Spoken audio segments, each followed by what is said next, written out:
pakai handphone, lalu pakai masker, dan juga pakai paraskot.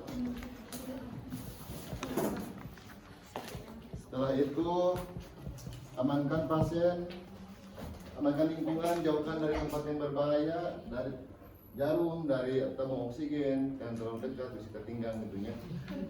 Amankan juga pasien dari tempat yang harus datar dan juga keras, dan pasang seatbelt atau safety belt dan kunci rodanya. Setelah itu lalu periksa pasien kesadarannya.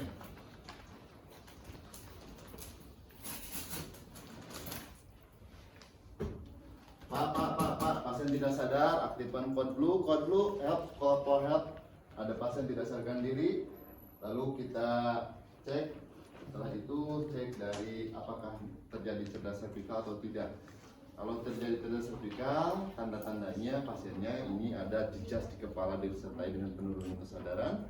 Adanya juga pasiennya multiple trauma, traumanya banyak, patah-patah. Juga adanya biomekanika yang mendukung ke arah trauma, dan adanya perlukaan di midclavicular ke arah kepala atau kranial. Ya. Pada itu saya akan pasang Nicolar. Pasang Nicolar diatur di sudut tengah dagu ke midclavicular. Diukur berapa jari dari midclavicular ke angulus mandibularis, berapa sudutnya, berapa jari pemeriksa. Lalu pemeriksa diukurkan ke Nicolar, ya. Lalu kita pasangkan, kelihatan nggak teman-teman?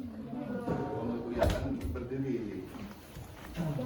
Lalu teknik sapuan dada seperti ini. Look, listen and feel. Di jalan napasnya dilihat apakah ada hambatan, benda asing atau tidak.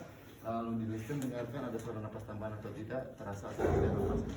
Kalau terdengar mengorok, kita bebaskan dengan manual.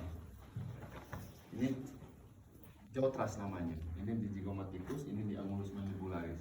Tekan ini ke depankan. Bisa juga chin lift seperti ini. Bisa juga head feel, tapi nggak boleh dilakukan karena cedera servikal. Yang haram dilakukan head feel, chin lift. Yang boleh jaw thrust dan chin lift. Lalu kita pasang opa, oropharyngeal airway, sudutnya. Lalu ambil ini, ya, kita ambil, lalu pasangkan seperti ini, lidahnya ditekan ke bawah, ini masukkan seperti ini, lalu putar 180 derajat. Itu ya. Kalau pasiennya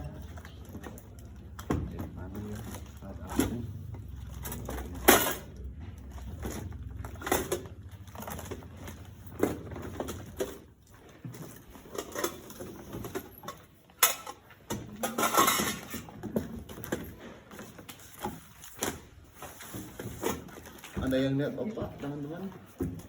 Nah, ini opa, oropharyngeal airway.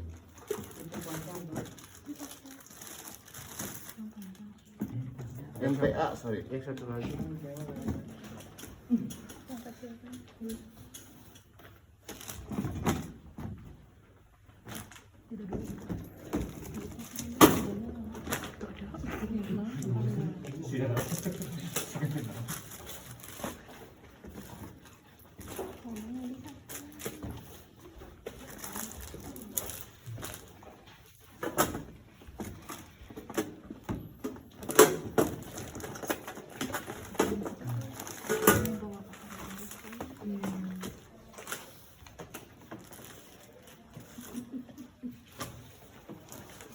Kalau misalkan muntah, kita pasang yang kecil, NPA lewat naso. Ini diukur dulu di sudut hidung sampai angulus mandibularis, lalu pastikan gel atau lubrikan dan dipasangkan. Ya. Ini tidak boleh dipasangkan kalau ada tanda-tanda fraktur basis kranii atau brilhematum, tanda-tandanya ya, ataupun ice. terus adanya jas di vital sign dan juga perdarahan di hidung dan telinga ya, nggak boleh dipasangin. Itu kalau ada suara ngorok. Kalau misalnya ada suara gargling, mana ya? Ada yang lihat ini? Coba dicari teh. Selang Saxon. Nggak ada ya?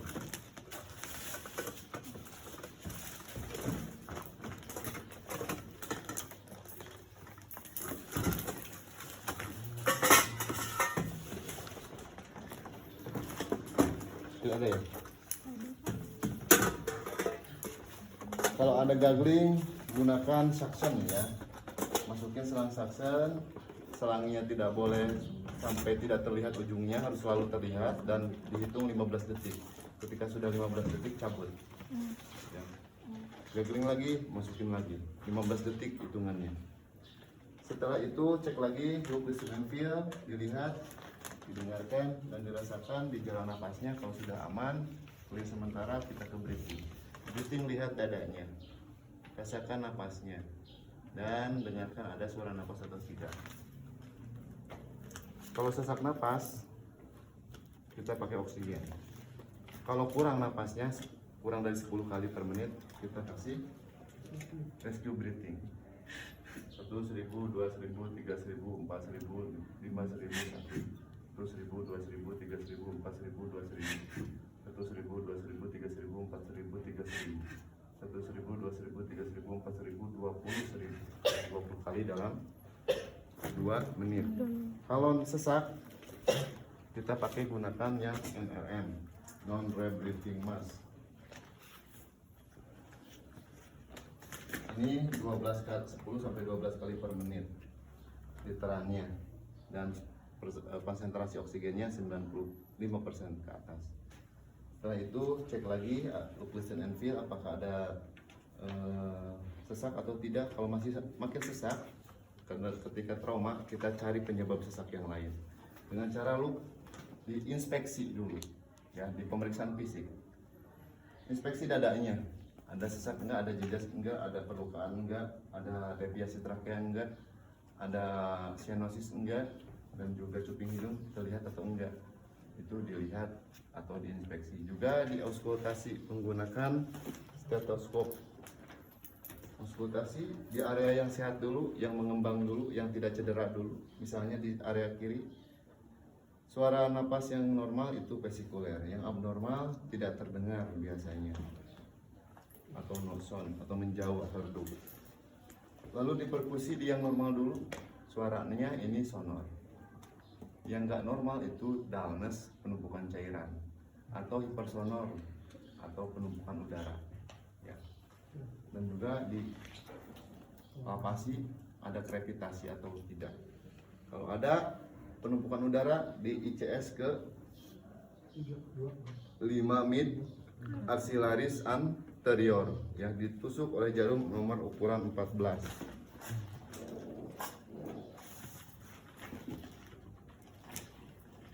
Mana ya? Jarum. Needle, aboket. Nah itu bener. Ya ukuran 14 ditusuk, selang jarumnya dicabut, selangnya doang ya, capnya doang. Nah ininya doang, ya masuk ke sela-sela iga kelima. Lalu ininya dikasih ini dikasih pentil. Kasih pentil, masukin, dan ini di plester, lalu ininya disobek dikit supaya ketika inspirasi ini nutup, ketika buang napas ini buka, udara yang dari luar tidak bisa masuk ke dalam, yang dari dalam bisa keluar. Itu prinsipnya, atau sistem pentil, needle trapasintesis. Kalau luka terbuka itu biasanya ada suara sucking chest wound, kita tutup dengan kasat 3 sisi, 1 sisi di plester, 2 sisi plester, 3 sisi plester, keempatnya dibiarin. Atau dengan tindakan yang banyak darah. Kalau banyak darah dipasang chest tube. Kalau patah tulang, fail chest 2 segmen itu dikasih morfin atau dikasih bebat. Ya, bebat dulu baru di morfin. Setelah itu cek lagi look, listen and feel. Ketika sementara adekuat, pindah ke sirkulasi. Di sirkulasi cek tanda-tanda pendarahan. Ada enggak? Kalau ada pendarahan, dibalut, tekan menggunakan pembalut tekan ya. Jadi lukanya di bed, balut tekan, tekan nadi, kalau memungkinkan tinggikan ya, itu ya. Kalau ada fraktur di bidet, ukur dulu di area yang sehat, lalu yang ke yang sakit. Setelah diukur, siapkan untuk diikat pakai mitela dan cek nadi terjauhnya, nadi yang terluka, distalis, nadinya berapa, ada enggak, terus gerakannya ada tidak, dan rasanya ada atau tidak. Takutnya terjadi sindroma kompartemen. Lalu ikatkan, setelah ikatkan cek lagi PMS-nya, post motorik sensorik. Setelah itu baru di infus ya.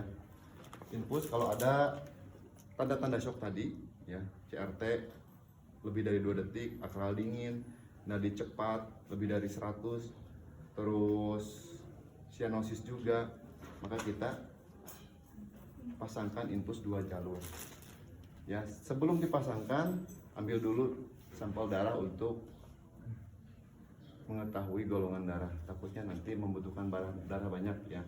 Lalu diguyur, jangan lupa airnya, CRL-nya harus sudah dihangatkan.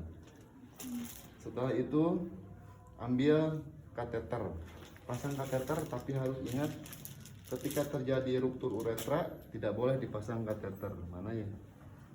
Kalau perempuan, labia majoranya yang ini ya, berdarah atau lebam, dan minoranya juga sama, lebam atau berdarah, atau perineumnya antara vagina dengan anus itu lebam, itu tidak boleh dipasang kateter. Kalau laki-laki, ujungnya itu ada perdarahan di ujung penis atau meatus aorta externa, dan di bungkus jakarnya atau skrotumnya itu lebam, nggak boleh dipasang. Atau ditusuk rektalnya, rektal tuse, terasa prostatnya melayang ya, itu nggak boleh dipasang ini ya. Jadi kalau nggak ada itu, pasang kateter.